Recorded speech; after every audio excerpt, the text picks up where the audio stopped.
morning and welcome back to the Lifestyle Center. This is my team members and today we'd just like to share with you a little bit on our thoughts of prayer. Now, I'd like to share a little testimony. A few years ago, I was struggling a lot with prayer and with a little bit of a depression. And I had a friend that said to me, Carlin, don't be so stressed about prayer because when you talk to God, talk to Him as though He is your friend. And I was like, speaking to God like He's my friend?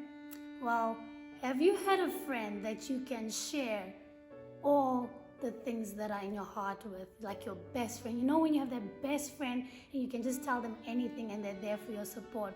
And he showed me this quote that says, prayer is the opening of the heart to God as to a friend. Not that it is necessary in order to make known to God what we are, but in order to enable us to receive Him. And here's the beautiful part about this. Prayer does not bring God down to us, but brings us up to Him. Friends, when we sincerely pray, when we open our hearts to God, it's like we are in heaven, in the chambers of God with Him, and He is there willing to listen to us. We can pray it any time of the day, anytime, anywhere, wherever we are. But the Bible also says in Matthew 6 verse 6, but thou, when thou prayest, enter into thy closet, and when thou hast shut thy door, pray to thy Father. Why? Because our Father which sees in secret, and thy Father which seeth in secret, shall reward thee openly. It is such an amazing promise to know that when we sincerely pray to God, that He can help us with whatever we are facing. He can help us with depression. He can help us with anxiety. He can help us with the fear. I know we all have a lot of fear, especially in this time. But if we pray and speak to God like He is our friend, our best friend, man, it's so amazing. Just the joy that fills your soul. It's just like last night, I was lying on my bed and I was just talking to the Lord and saying, hey Lord, this is what happened throughout my day. And I just felt this peace come over me and I had the sweetest sleep that I haven't had in a long time. But it's such a blessing to have this friend. I would like my friends to also share their experience with God that they have had.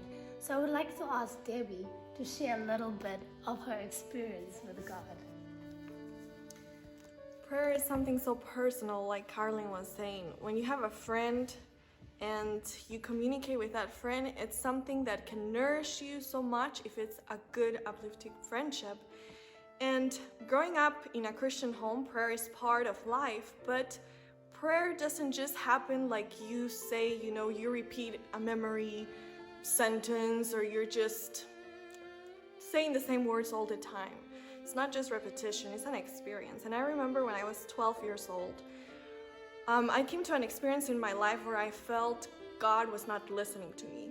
Like my prayers were going to the ceiling, they were stopping there, and God was just angry with me. And I was asking for forgiveness, I was asking for just God to answer me. I just wanted to know He loved me and He was willing to listen. And so one day I heard someone say, if we sent like a prayer to heaven, we shoot an arrow, God is willing to send all the angels of heaven to rescue a person that is asking like that, a quick prayer. And I was like, wow, I don't even know if that's really true, but I'm gonna try it. I'm just gonna say, Lord, I need you so much, and if it's necessary, please send thousands and millions of angels for me. You say that, so if you really mean it, can you do that? And I remember one night, it was a spiritual battle for months, almost a year. But when I heard that, I said, I'm gonna try it, and I'm gonna pray until I receive that peace that God is with me. And one night praying and asking God, I really felt at that point, I felt His peace just filling my life, and I could sense Him telling me, I'm here, I'm right here with you, and I love you. And just knowing and accepting that what He says in His word is true, and we can just accept it and receive it was a huge blessing for me. So growing up as a teenager, now as an adult, many times I've had to go back to my childhood experience and just claim God and say, if you need, please can you send all the angels of heaven. So it's beautiful to know that we have a friend, not only a friend that listens, but a friend that has power to deliver us. We thank you so much for sharing the beautiful testimony. There's another quote that I want to share with you, and I just want you to think of the cells in the body and how each and every cell needs oxygen for us to survive. And just like the body needs oxygen, the soul needs prayer. This quote says, prayer is the breath of the soul. It is the secret of spiritual power. No other means of grace can be substituted and the health of the soul be preserved. Prayer brings the heart into immediate contact with the wellspring of life and strengthens the sinew and the muscle of the religious experience. I really appreciated the quote that Colin read about prayer being like breathing. And for the Christian, prayer is so important. Actually, it is like breathing. And without prayer, we will have spiritual death. So I really appreciate prayer. One of my Bible heroes is Moses. I have a lot of heroes about prayer, but I really like Moses. It identifies with me because Moses knew how to pray in a time of need.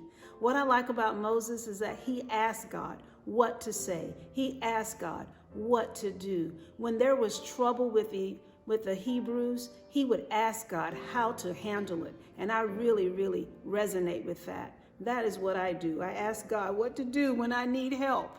I come to him. And I really like this Bible verse. It's found in Hebrews chapter 4 and verse 16. It says, "Let us therefore come boldly unto the throne of grace, that we may obtain mercy and find grace to help in time of need." And I see Moses doing that, especially when there was problems with the Hebrews. When they were thirsty, God told them, hit a rock. Water came out. When Miriam had leprosy, he prayed and she was healed. So over and over again, I see Moses asking for help. For his sister all the way to the nations, God answered his prayer. I have a testimony I like to share with you. Once I had to go to another state to pick up someone. It was rather an emergency, but I did not have the complete address. And to tell you the truth, I'm going to share you my age. It was before GPS and cell phones. But I decided to talk to God. He is like a phone that never is busy. And I asked him, can you please give me directions to this place? It is very pertinent that I go there. So I do. I get in my car and I begin to drive, praying all the way, and I arrive to the city, and there's 6 exits to this city. I go past exit 1, 2, 3, 4, and I'm impressed. Take exit 5.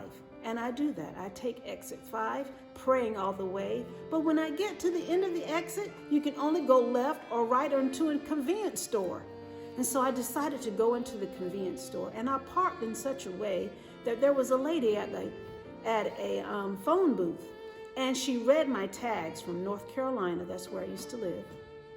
And she comes from her phone booth and she says, "Do you resemble someone? Do you know this person?" And I was in shock because it was actually the house I needed to go to. And I was like, yes, I know that person, but I don't have their full address. She said, "You're on the right street. It's the 3rd light, and then you make a left. The house will be on your left." Can you believe that?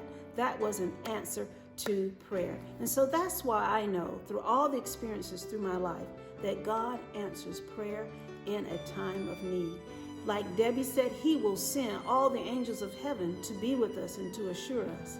So I want to encourage you to pray. Now, why are we here in this church recording? Well, I thought that this is such a beautiful church. It's raining outside here in Virginia. We're located at the foothills of the Blue Ridge Mountains in Virginia, and we're located in an area that has some of the oldest churches in the United States. And this particular church is always open. Even in 2020, they don't lock the doors. And people can frequent this place to have prayer and meditation with God. We think it's a special place. And so this is where we chose to video record this one on prayer. So I hope you are blessed.